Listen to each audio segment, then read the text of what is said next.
Integration पढ़ते हैं, integration में क्या होता है ना, आपको जैसे नॉर्मल एरिया का, नॉर्मल कर्व का एरिया निकालना है। जैसे कि एक लाइन ले लेते हैं, स्ट्रेट लाइन ले लेते हैं, इंक्लाइन लाइन, आपको इसका एरिया निकालना है। तो इसमें क्या करना पड़ेगा, आपको एक वर्टिकल लाइन ड्रॉ करना है।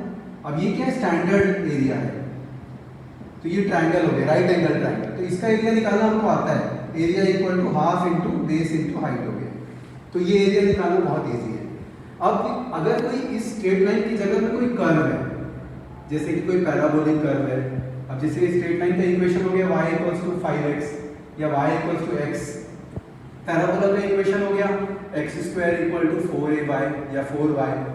तो इस तरह का कर्व के नीचे जो एरिया होता है, अगर हमको वो निकालना है तो हम लोग क्या करेंगे, मान लो हमको यहाँ से यहाँ तक का एरिया निकालना है, इस पॉइंट से लेके इस पॉइंट तक का, हम इसको रीजन को शेड करेंगे। अब ये हो गया इररेगुलर फिगर, रेगुलर फिगर है लेकिन एक कर्व है, तो इसका तो स्टैंडर्ड फॉर्मूला हमको पता नहीं है। तो उसके लिए आप इंटीग्रेशन की मदद ले सकते हैं। इंटीग्रेशन में क्या करते हैं हम लोग कि हम इस पूरे एरिया को छोटे छोटे रेक्टेंगल्स में डिवाइड करते हैं। हम एक छोटी सी स्ट्रिप लेते हैं इस तरह की। अब ये जो छोटी सी रेक्टेंगुलर स्ट्रिप है, इसका छोटा सा विड्थ है, बहुत छोटा विड्थ है, जिसको हम dx बोलते हैं, स्मॉल dx। स्मॉल dx का मतलब होता है कि सब मान लीजिए ये पॉइंट अगर x1 है और ये पॉइंट x2 है, तो इन दोनों का जो डिफरेंस है x2 माइनस x1 वो बहुत छोटा है। तो बहुत छोटा होने के कारण x2 माइनस x1 को हम क्या ले रहे हैं, dx ले रहे हैं। तो dx की वैल्यू जो है वो टेंडिंग टू 0 है, 0 नहीं है बट वो बहुत छोटी है। तो इस तरह के छोटे रेक्टेंगल का अगर हम एरिया निकालने की कोशिश करेंगे तो ये जो एरिया होगा, अब इसकी हाइट देखते हैं। ये जो पॉइंट है, मान लीजिए ये x, y है, मतलब इसका x कोऑर्डिनेट को हमने x लिया और y कोऑर्डिनेट को हमने y कंसीडर किया है। तो अभी इसकी जो हाइट है y हो गई, तो जो इसका एरिया है जिसको हम स्मॉल एरिया dA बोलते हैं, वो हो जाता है y dx। तो ये जो छोटा एरिया है, इस तरह के छोटे छोटे छोटे सारे रेक्टेंगल्स अगर हम यहाँ से यहाँ तक लेते हैं, तो इसका मतलब है कि हमको ऐसे सारे छोटे एरिया को ऐड करना पड़ेगा। Summation of dA equal to summation y dx। तो ये जो समेशन हम कर रहे हैं, यहाँ पर एक मिस्टेक है। क्या मिस्टेक है कि हम कुछ अप्रॉक्सीमेट करते हैं। ये जो रेक्टेंगल आपको दिख रहा है ना, ये परफेक्ट रेक्टेंगल नहीं है। ये नीचे से तो रेक्टेंगल है लेकिन ऊपर में एक कर्व की तरह दिख रहा है। तो जितना हम स्ट्रिप को छोटा करते जाएंगे, ये जो कर्व है, ये भी पोर्शन जो है छोटा होते जाएगा और ये एरर मिनिमाइज होता जाएगा। अब हमको इसको इतना छोटा करना है, इस रेक्टेंगल को, इसकी विड्थ को इतना कम करना है कि ये परफेक्ट रेक्टेंगल बन जाए।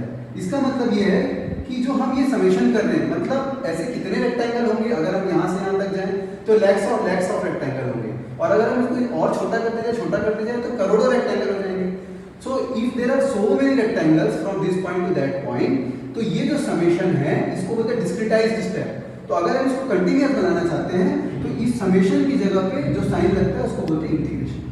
तो इंटीग्रेशन ऑफ dA जो होता है is equal to integration of y dx हो जाता है। तो इंटीग्रल साइन का मतलब ये होता है कि हम जो डिस्क्रीट स्टेप्स होते हैं, जैसे हम सीढ़ियां चढ़ते हैं तो हम डिस्क्रीट सीढ़ियां चढ़ते हैं, हम एक एक स्टेप लेते हैं। अगर इन स्टेप्स को हम छोटा कर दें और छोटा कर दें और छोटा कर दें, तो ये जो स्टेप इतने छोटे हो जाएंगे कि जो ये डिस्क्रिटाइज वाली चीजें हैं ये कॉन्टिन्यूअस बन जाती है, इतनी छोटी हो जाएगी कि ये स्टेप्स हमको दिखेंगे ही नहीं। इसी तरह से हम इसके विड्थ को इतना छोटा कर देंगे कि ये जो रेक्टेंगल है परफेक्ट रेक्टेंगल बन जाएगा, और ये जो समेशन है वो इंटीग्रेशन कहलाता है। तो इंटीग्रेशन ऑफ dA जो होता है टोटल एरिया A हो जाएगा is equal to integration y dx हो जाएगा, मतलब area equal to integration of y dx। y क्या है, y होता है डिपेंडेंट वेरिएबल और x होता है इंडिपेंडेंट वेरिएबल। तो y जो है वो फंक्शन ऑफ x होता है। जैसे कि इस क्वेश्चन में देखेंगे तो y जो है वो x² है, मतलब y x की वैल्यू पे डिपेंड करता है। इसका मतलब y को हमेशा हम x की तरह रिप्रेजेंट कर सकते हैं। तो जैसे यहाँ पर देखेंगे तो यहाँ पर हम y को x में रिप्रेजेंट करेंगे तो ये हो जाता है x² dx। मान लीजिए ये 4 को अभी हम नेगलेक्ट कर लेते हैं, तो अभी इसको लिखते हैं x² dx। अगर ये इक्वेशन इस तरह की है तो x² dx। अब इसका इंटीग्रेशन कैसे करें, इसका आंसर कितना आएगा, और ये इंटीग्रेशन कहाँ से कहाँ तक है। जैसे कि ये इंटीग्रेशन है x = 0 से लेके मान लीजिए x = 5 तक, तो हम यहाँ पर लिखते हैं x = 0 जो कि लोअर लिमिट है, और यहाँ लिखते हैं x = 5 जो कि अपर लिमिट है। इंटीग्रेशन कैसे करना है, इंटीग्रेशन ऐसे करना है कि इंटीग्रेशन का फॉर्मूला होता है इंटीग्रेशन ऑफ x⁻n dx। इसको कैसे पढ़ते हैं, integral of x⁻n with respect to x। Integral of x⁻n with respect to x। इसको इस तरह से पढ़ा जाता है, is equal to x power n plus 1 upon n plus 1।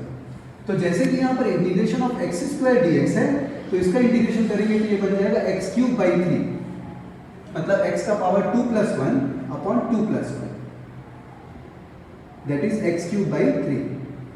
तो अभी जो नेक्स्ट स्टेप होगा वो हमारा होगा एक्स क्यूब बाई 3। अब हमको यहाँ पर लोअर लिमिट और अपर लिमिट को सब्स्टिट्यूट करना है। जैसे कि लोअर लिमिट आप देख रहे हैं यहाँ पर x इक्वल टू 0 है और अपर लिमिट आप देख रहे हैं x इक्वल टू 5 है। तो हम क्या करते हैं, पहले हम x इक्वल टू 5 को यहाँ सब्स्टिट्यूट करते हैं, तो ये हो जाता है 5 क्यूब बाई 3 और माइनस हम करते हैं, फिर हम यहाँ पर x की जगह पे लोअर लिमिट को सब्स्टिट्यूट करते हैं, तो 0 क्यूब बाई 3 हो जाएगा। तो इसकी वैल्यू जो आ जाएगी 125 अपॉन 3 आ जाएगी। तो आप देख सकते हैं कि हम फाइनली एरिया निकाल चुके हैं इस कर्व का, जो कि एक not a normal straight line थी बट एक पैराबोलिक कर्व था, जिसका हमको स्टैंडर्ड एरिया का फॉर्मूला पता नहीं था, लेकिन इंटीग्रेशन की मदद से हम इसके एरिया को निकालने की पॉसिबिलिटी को कंप्लीट कर पा रहे हैं। ठीक है, तो ये है इंटीग्रेशन का बेसिक्स।